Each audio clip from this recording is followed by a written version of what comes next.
Buenas tardes. Es un placer para mí estar con ustedes el día de hoy.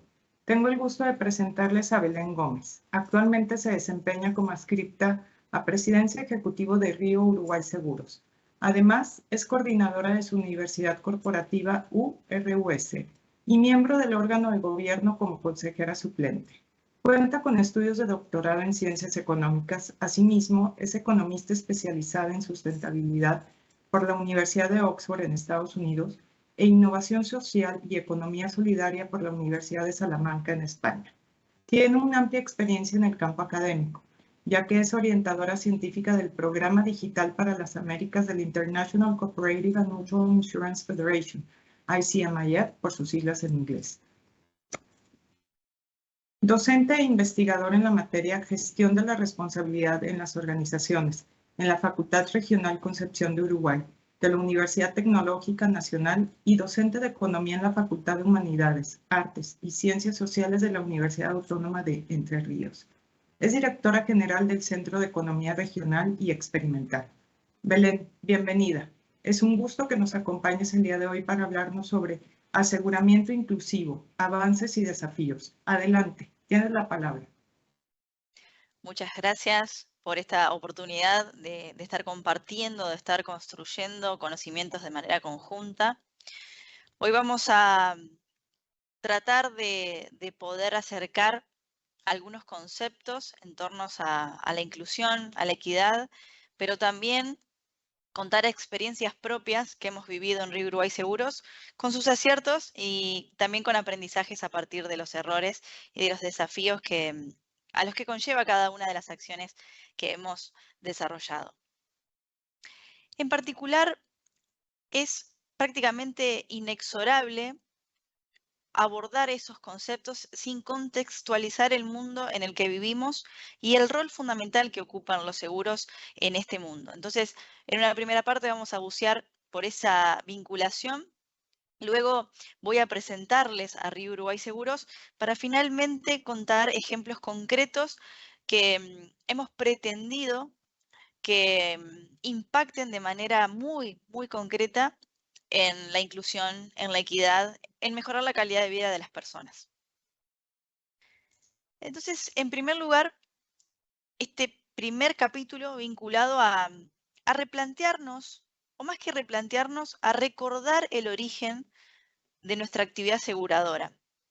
Y en este sentido hay 4 conceptos muy importantes. En primer lugar, cuando nos preguntan cuál fue el origen del seguro, a veces, de manera muy rápida, hablamos de asegurar embarcaciones que debían recorrer mares, distancias muy, muy largas en donde llevaban diferentes tipos de mercadería. Y como si eso hubiera sido inicialmente la gestación del seguro, ¿no? Ya con un sentido comercial. Pero la verdad es que existe el seguro como actividad mucho antes de lo que solemos imaginar o de lo que frecuentemente solemos recordar. Están las primeras civilizaciones. El origen del seguro es solidario. Nació como una mutualidad de riesgo, para que colectivamente pudiéramos cuidarnos, pudiéramos protegernos de cualquier tipo de eventualidad o riesgo al cual estuviéramos sometidos y sometidas. Entonces, podemos decir como segundo concepto que cuando hablamos de responsabilidad social empresaria, el antecedente natural es el seguro como actividad económica. Pero además podemos aseverar que esta característica de siempre recordar ese origen mutualista del seguro está muy presente, sobre todo cuando se trata de cooperativas y mutuales de seguros, ¿sí? Pero independientemente del tipo jurídico, lo que podemos decir es que hoy el mundo del seguro necesita recordar ese origen. Y no solo recordarlo, necesita encauzar sus diferentes actividades respondiendo a ese origen. Necesita desarrollar cada una de sus actividades bajo el concepto de sustentabilidad.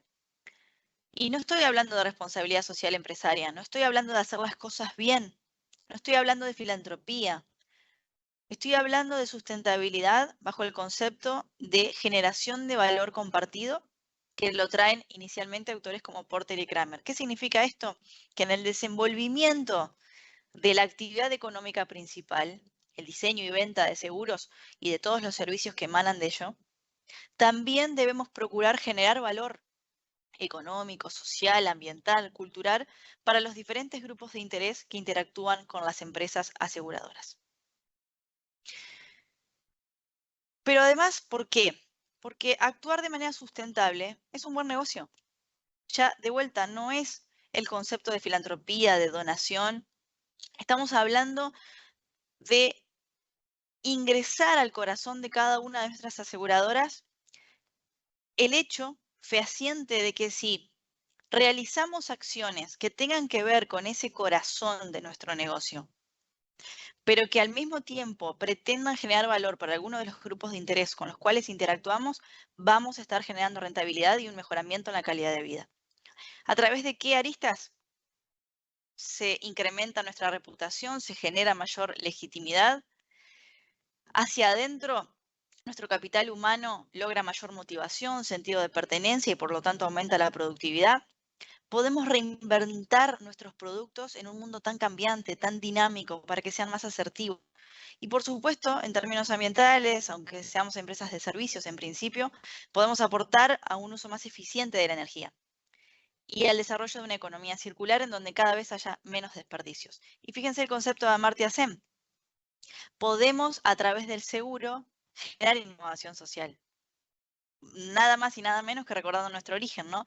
Entendiendo que la libertad, que la innovación social es libertad expandida de los individuos para el mejoramiento de la calidad de vida. Volvemos al concepto básico, a la definición básica de la actividad aseguradora. Pero bien, vamos entonces a esta refundación del origen del seguro, pero sobre todo en qué contexto. En un contexto en donde podemos ser impactantes, en donde la actividad aseguradora puede impactar para mejorar la calidad de las personas a nivel general. Pero fíjense, si tenemos en cuenta los principales riesgos que declaran los habitantes de este planeta Tierra, claro que tenemos mucho que ver con gran parte de ellos. A las personas les preocupan mucho los riesgos vinculados al ambiente, a los desastres naturales, también a lo que provoca el uso de la tecnología. Y mucho más atrás están las cuestiones sociales propiamente dichas, geopolíticas, en un mundo en guerra, y económicas, en un mundo en donde 2/3 de la población es pobre, en donde tenemos una gran inequidad en términos económicos, por supuesto sociales. Si lo vemos en torno a empresas, un puñado de apenas 400 empresas en el mundo son responsables del 50% del PBI, el 50% de la riqueza que se genera en el mundo. Si lo vemos desde un punto de vista de países, solo 4 países en el mundo son responsables del 50% de la riqueza. Estamos hablando de Estados Unidos, estamos hablando de China, estamos hablando de Japón y estamos hablando de Alemania. Hay una gran concentración de la riqueza y una gran inequidad en términos económicos y sociales. En un momento en donde hemos traspasado los límites de nuestro planeta.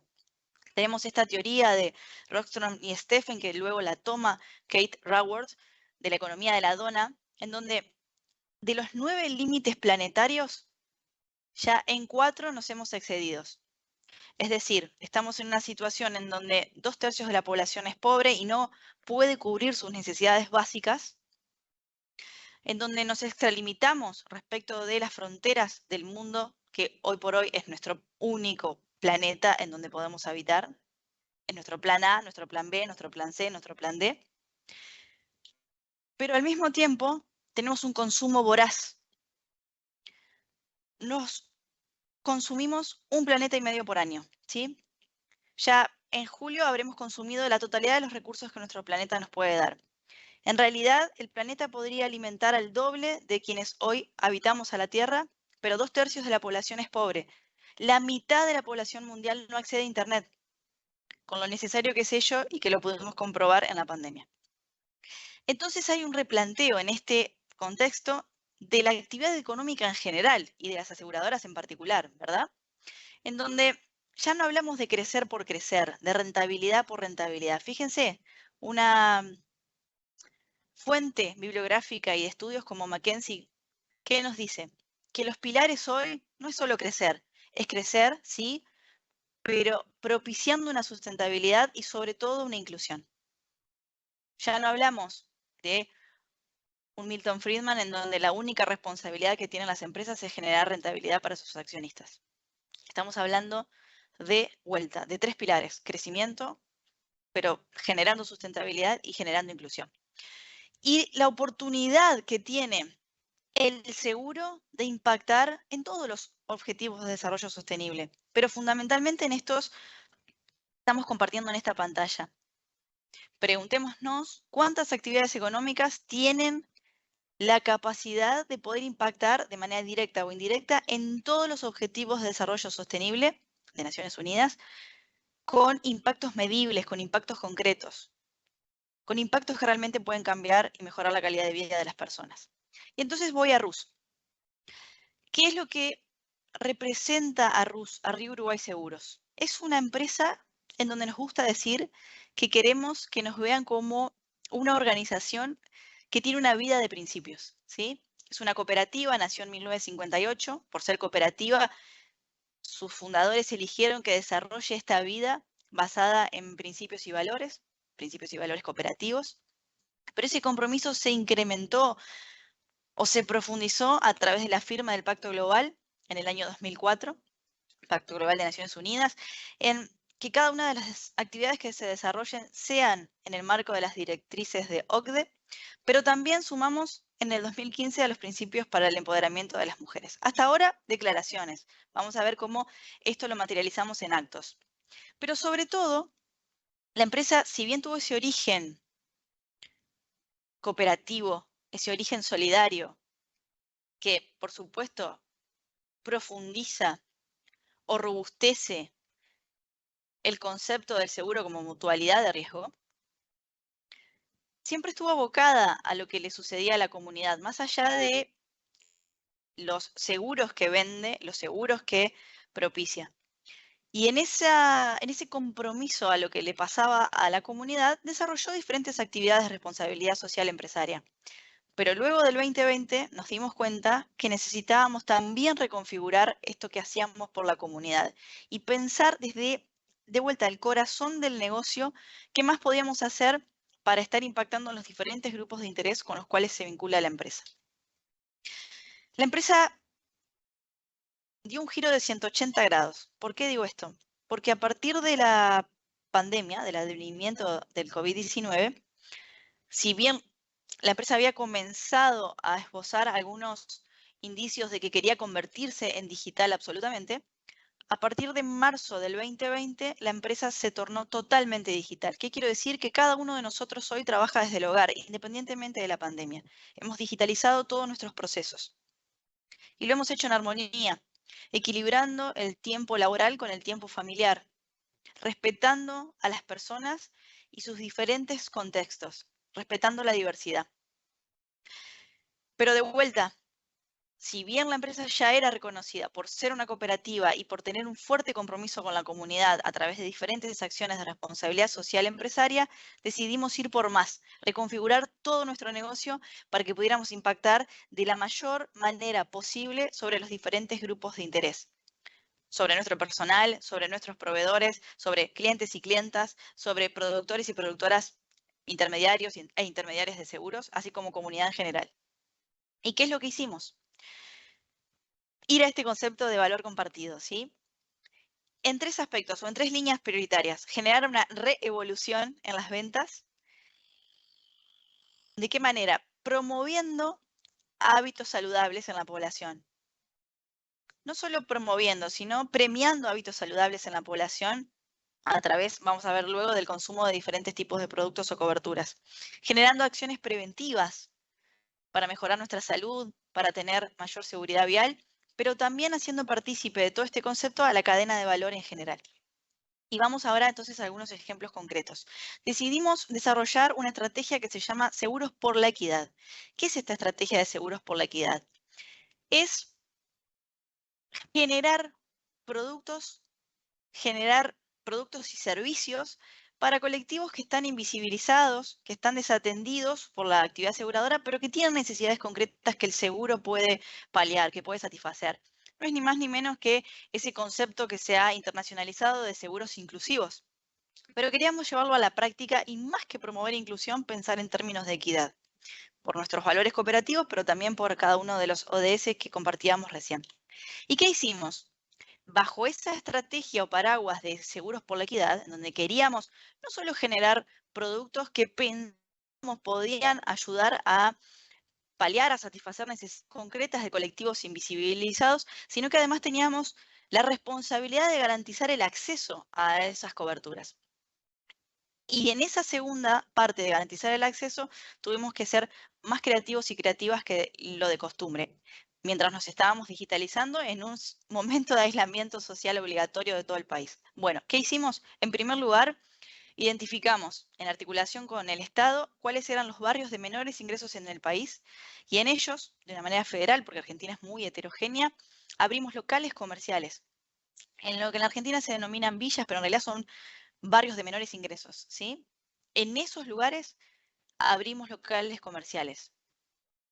Un día para el otro no, le destinamos tiempo, comprensión, aprendizaje. No fuimos a evangelizar, fuimos a aprender de estos barrios, a reconocer cuáles son las organizaciones barriales que tienen legitimidad en esos barrios, cuáles son las necesidades realmente de las familias que habitan esos barrios y luego a partir de allí construir, diseñar productos, adaptar productos para que realmente impactaran y mejoraran la calidad de vida de las personas que habitan esos barrios.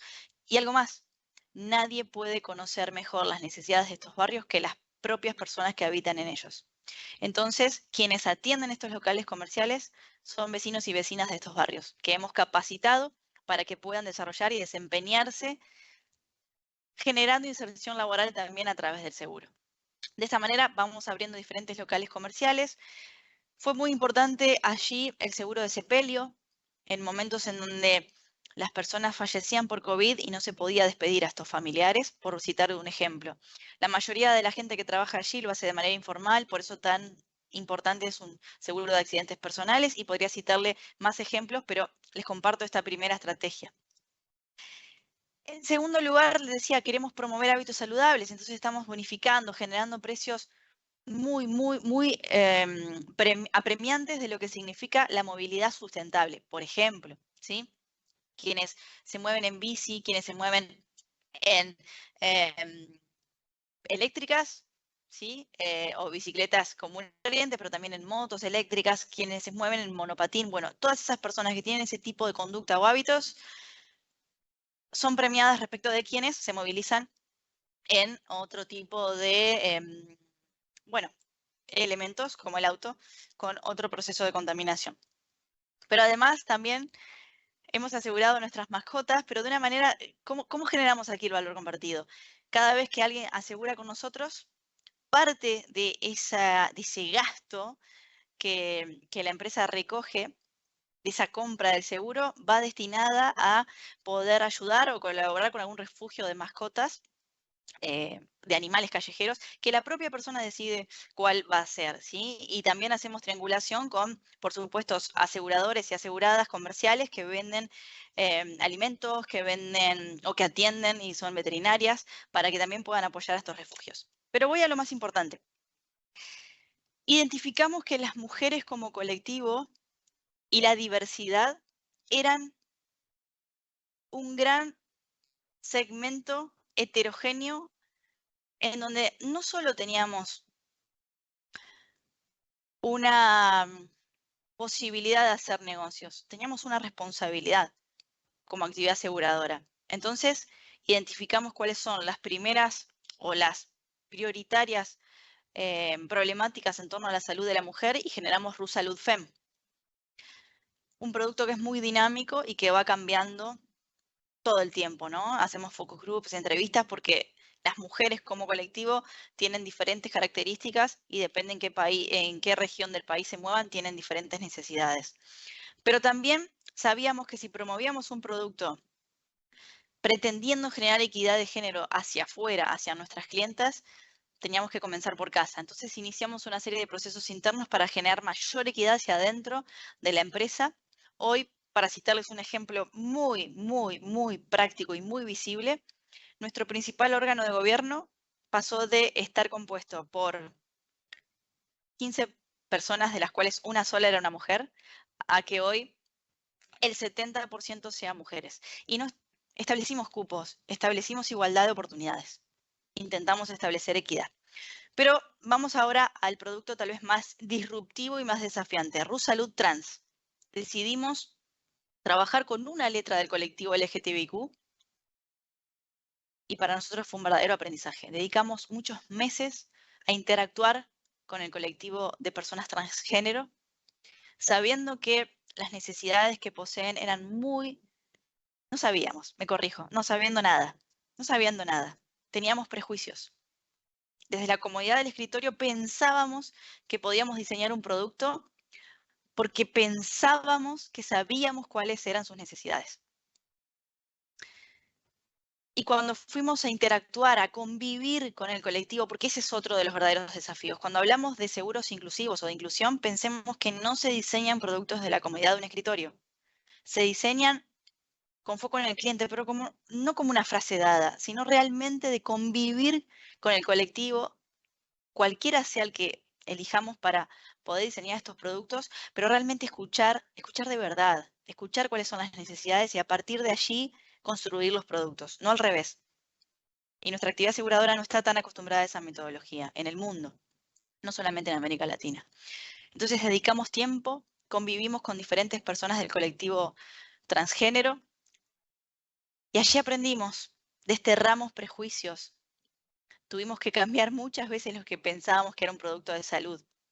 Les pongo 2 ejemplos. En Argentina, el Estado, en teoría, por ley, se hace cargo de los procesos de hormonización en aquellas personas que quieren transformar su cuerpo hacia una identidad de género autopercibida. Pero aunque existe una ley, aunque existe una normativa, eso no garantiza que realmente en cada rincón del país este proceso se cumpla. Hoy, parte del producto que hemos diseñado también va destinado a este proceso de hormonización, a garantizar que cuenten con los medicamentos necesarios para esa transición tan importante que se refleja en el espejo y que permite aceptar o que permite reconocer en el espejo a quien cada uno de nosotros y nosotras amamos, que tiene que ver con nuestra propia identidad autopercibida. Cambiamos las lógicas de nuestros sistemas.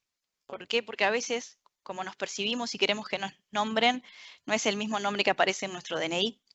Pero ¿qué pasa? La póliza como documento legal se basaba en el DNI. Cambiamos. Era muy fácil agregar un campo en donde pusiéramos el nombre bajo el cual la persona quiere ser llamada, para que cada vez que se contactara con nuestra fuerza de venta, no pasara un momento incómodo.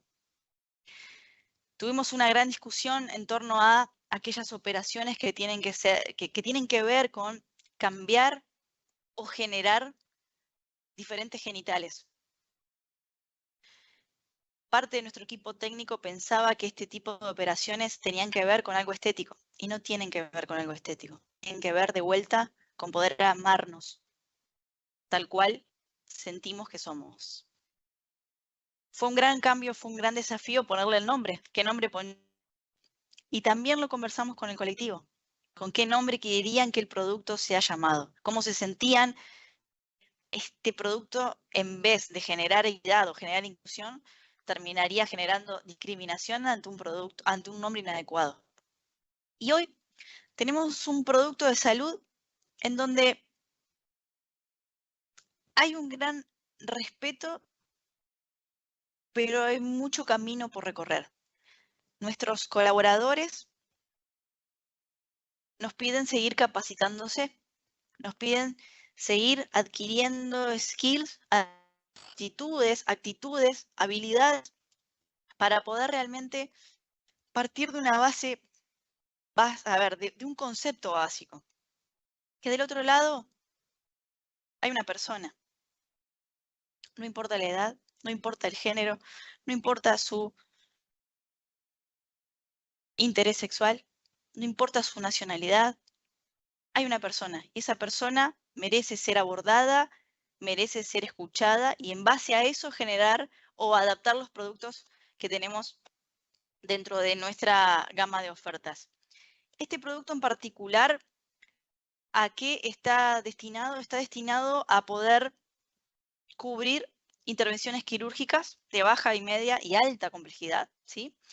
Como les mencionaba hoy, puede ser una mastectomía simple, una mastoplastía bilateral, estas reconfiguraciones de los órganos genitales, puede tener que ver con la implementación o incorporación de una prótesis, puede también cubrir renta a través, digo, de reintegros. No quiero entrar en los aspectos técnicos, pero podemos después explorarlos a través de las preguntas, pero también acompañamos a momentos de enfermedad o también momentos de accidentes, pero sobre todo, si bien estas, a ver, sería la morfología de un seguro de salud tradicional, en donde sí contemplamos los principales problemas de salud que afectan a este colectivo como particular, le hemos puesto mucha dedicación a los servicios adicionales, ¿sí?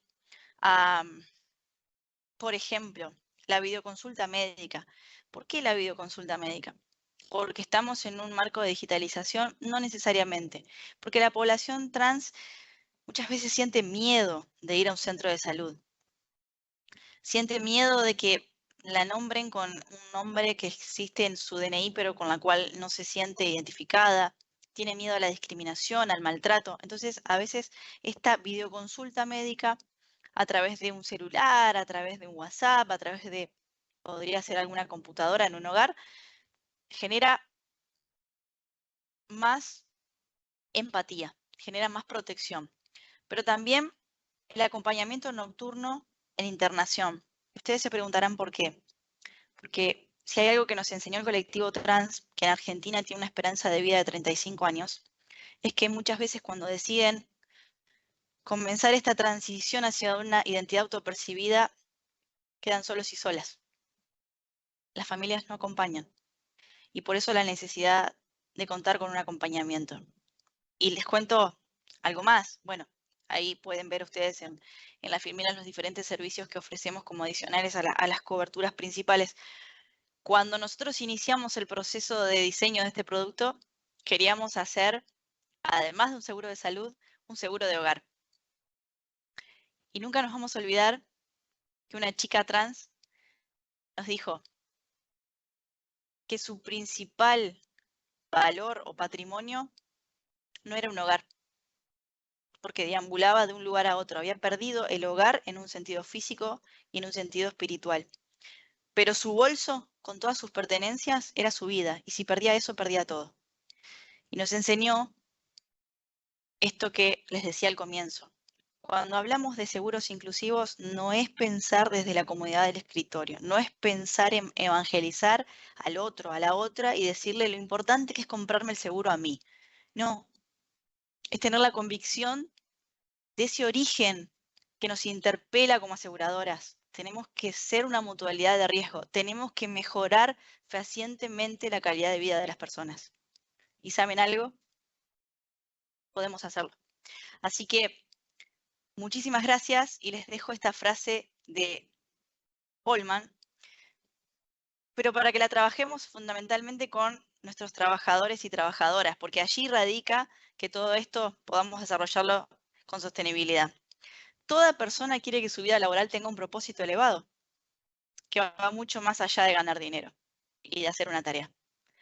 Aquí es retornar al origen de nuestra actividad aseguradora para mejorar la calidad de vida de las personas. Muchas gracias. Muchas gracias, Belén. Sin lugar a duda, un gran tema. Y bueno, aquí con algunas preguntas. En particular, en tu opinión, ¿cuáles consideras que sean las barreras más importantes para avanzar hacia las coberturas inclusivas? Creo que hay barreras internas y barreras externas. Barreras internas es que, dos cosas. En primer lugar, solemos pensar siempre en términos de rentabilidad.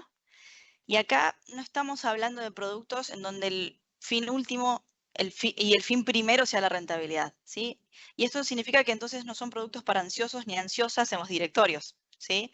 Son productos que eventualmente, por supuesto, van a ser rentables y equilibrados en términos económicos, en términos financieros, pero en donde el objetivo que perseguimos es otro, es superador, es una transición, es trascender.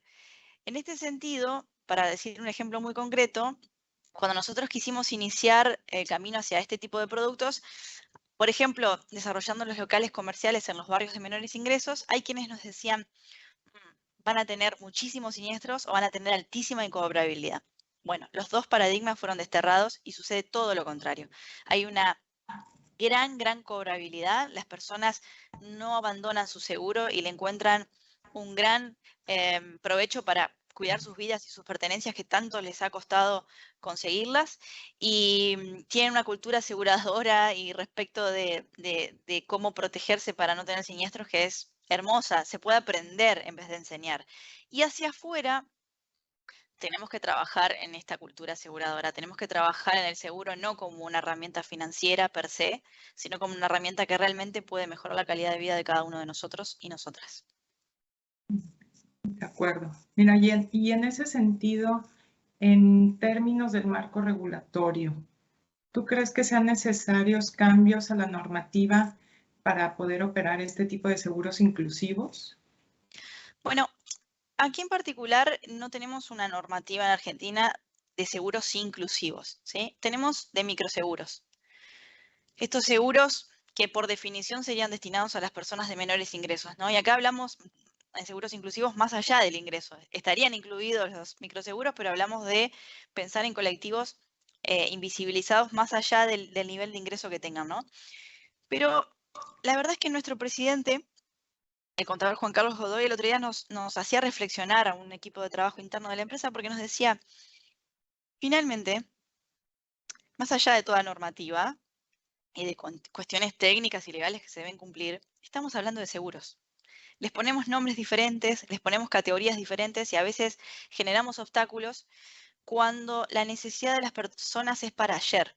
Entonces, creo que acá cada país debiera darse estos famosos sandbox o espacios, pongamos el nombre que sean, de articulación para que la legislación sea flexible, porque estamos hablando de necesidades en donde si llegamos tarde por un artículo, la persona puede perder todas sus pertenencias o puede perder hasta su vida en una familia por completo, ¿no? Entonces, cuando hablamos de este tipo de segmentos, la agilidad debe ser suprema y muchas veces la normativa, las leyes en general, ¿no? O los aspectos legales en general en la humanidad llegan tarde. Sí. Mira, no podría estar más de acuerdo, pensando también en estos cambios para las compañías de seguros. Se visualiza como algún tipo de colaboración público-privada, apoyo de la sociedad. ¿Cómo ves tú cuál es el papel de cada uno de estos sectores en estos cambios a favor de la inclusión?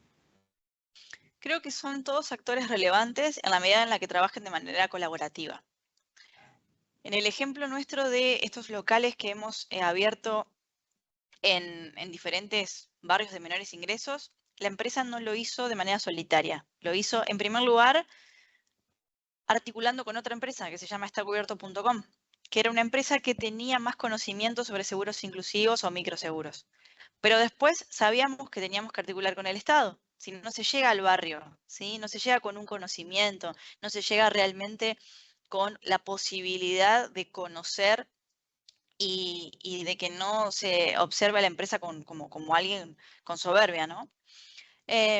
Pero también necesitamos de las organizaciones de la sociedad civil, y no para esa estrategia solamente. En el producto de RuSalud Trans, las organizaciones de la sociedad civil que tratan de abrigar a las personas transgénero en el país fueron esenciales porque nosotros podíamos conocer a través de profesionales de la salud, sí, por supuesto, a través de leer en Google o en cualquier otra base de datos o de búsqueda, sí, por supuesto, pero hay que acercarse y hay que escuchar a las personas que a diario conviven con cada uno de nuestros colectivos. Entonces, ahí simplemente acabo de nombrar al sector privado, al sector público y a las organizaciones de la sociedad civil, pero hay muchísimas instituciones intermedias que son vitales.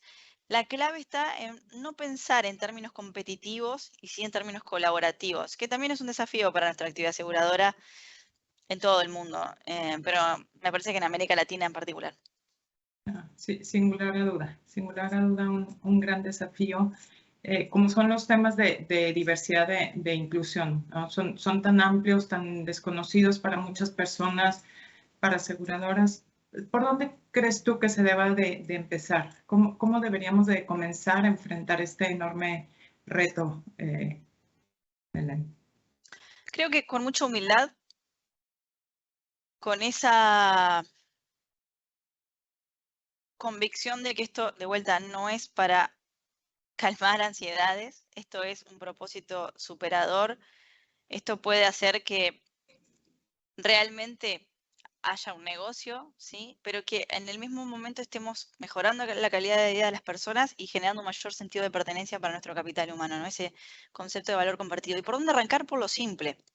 En cualquiera de las ciudades en donde están emplazadas casas matrices o no necesariamente de nuestras aseguradoras, pensar, bueno, a ver, ¿qué colectivo la está pasando mal o no la está pasando tan bien? Tiene necesidades concretas y nosotros con un producto podríamos estar satisfaciendo esas necesidades. Acercarse minuciosamente, con mucho respeto y comenzar a hablar, comenzar a dialogar, pero entender que no va a ser de la noche para la mañana y de vuelta, que hay que hacerlo con muchísima, muchísima humildad. Nadie ama lo que no conoce. Y no podemos pretender que si nuestros propios colaboradores a veces no saben lo que es el seguro, lo sepa la comunidad en general. Sí. Sí, no podría estar más de acuerdo. ¿Eh? Qué gran frase de nadie ama lo que no conoce. Y bueno, Belén, pues se nos agota el tiempo. De verdad, muchísimas gracias por esta gran ponencia. La verdad, muy interesante y mucho para reflexionar. Y pues bueno, no me queda más que nuevamente agradecerte y bueno, hasta pronto. No, muchas gracias a ustedes en nombre de Río Uruguay Seguros por esta oportunidad y ojalá podamos seguir trabajando de manera colaborativa porque no importan las fronteras, acá lo que importa es que, de vuelta, tenemos la oportunidad de mejorar la calidad de vida de las personas. Gracias. Hasta luego.